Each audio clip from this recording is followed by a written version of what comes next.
तो अब हम लोग आते हैं अपने पेपर 1 में 5वें भाग में, जो कि है लैंग्वेज 2 और ये इंग्लिश है। हम लोग देखते हैं कि इंग्लिश में इस बार किस प्रकार के प्रश्न पूछे गए और उनका उत्तर किस प्रकार से दिया गया।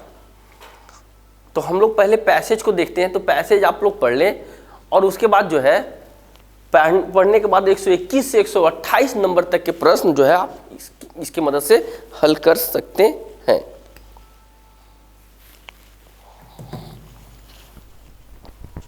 तो पैसेज पढ़ने के बाद हम लोग सीधे प्रश्न पर आते हैं। यहां पर जो है क्वेश्चन नंबर 121 बताया जा रहा है कि identify the tense of the given expression had thus succeeded. तो इसका जो सही उत्तर है वो है ऑप्शन नंबर 1 पर past perfect tense. Question number 122 यहाँ पर ताई जी के बारे में पूछा जा रहा है, how did Tai ji manage to get concession for the girls. तो इसका जो सही आंसर है वह है by adopting an indirect approach. Next question number 123 है,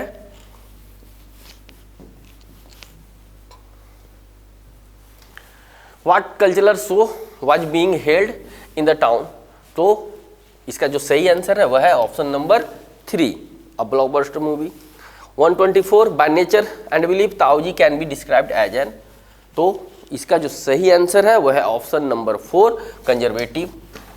next question number 125 identify the word nearest to the meaning constraint. तो इसका जो सही जो नज़दीक का जो मतलब है वह है option number 2 confined. Next question number 126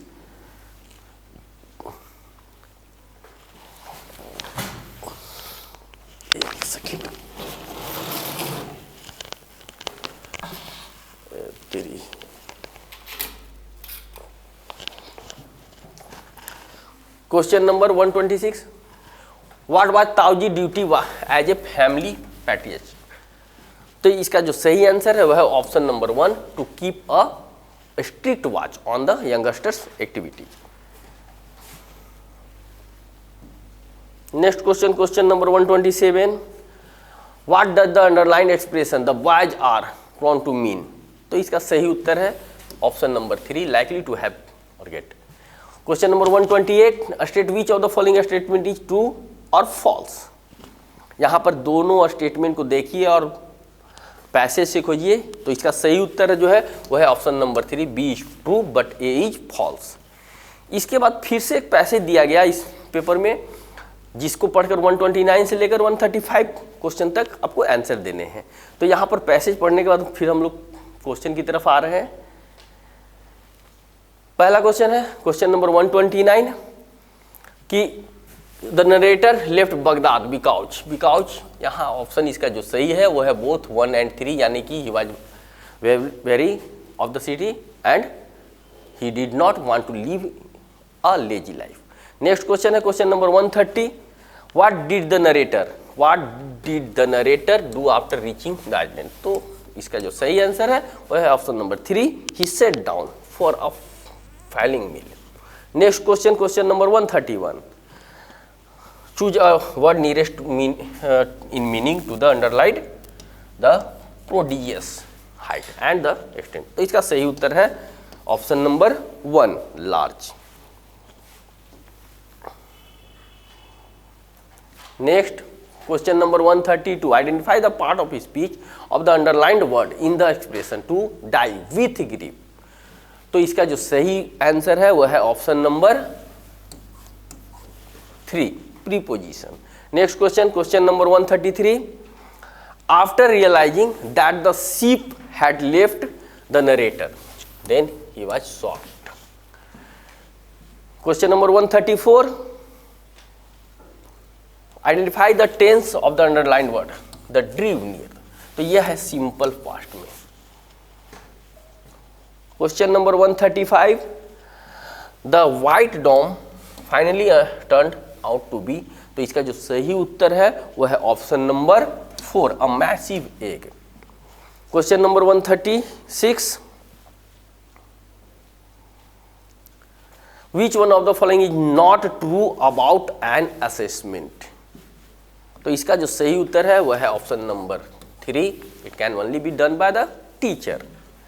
Question number 137, which genre of storage are the most relevant or propagate multilingualism and multiculturalism? तो इसका जो सही आंसर है वह है option number 4, folk tales. Question number 138, which of the following is not true regarding the monitor hypothesis given by the Stephen Krashen? तो इसका जो सही आंसर है वह है option number 3, the learner can only monitor if she has enough time and enough knowledge of the rules. Next, question number 139, which of the following would not help in textual comprehension and vocabulary development? तो इसका जो सही उत्तर है यह है option number 1, alphabet charts. Question number 140, which of the following is not a desirable feature in the children's literature? तो इसका सही उत्तर है question option number 1, explicit moral values. Next, question number 141, which of the following these statement is correct regarding the two major types of assessment? तो इसका सही answer है option number 2, formative assessment goes on continuously through the learning phase.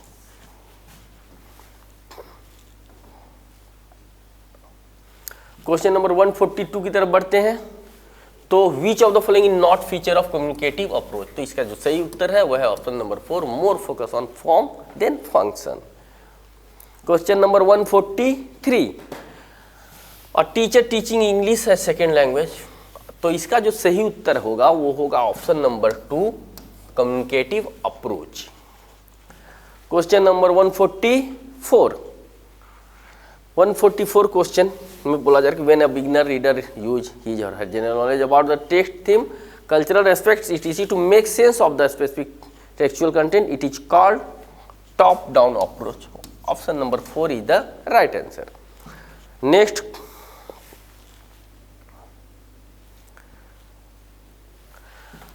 Question number 145, which of the following is not considered a major domain of learning? तो इसका जो सही answer है वह है option number 2, affective.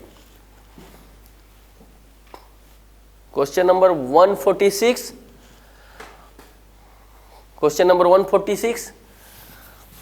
Which of the following does not help in creating an inclusive classroom? तो इसका जो सही आंसर है question option number 3, having some students as monitors in the class. Next question number 147, which one of the following is not an example of formative assessment? कौन सा formative assessment का example नहीं है? तो इसका सही आंसर है option number 1.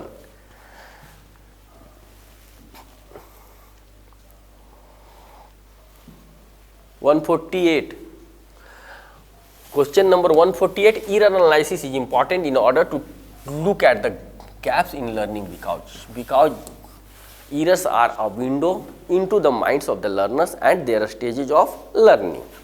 Next question number 149, reading or writing P as B and 6 as 9 is a common error among children with. इसका जो सही आंसर है वह है डिसलेक्सिया. Next, basic interpersonal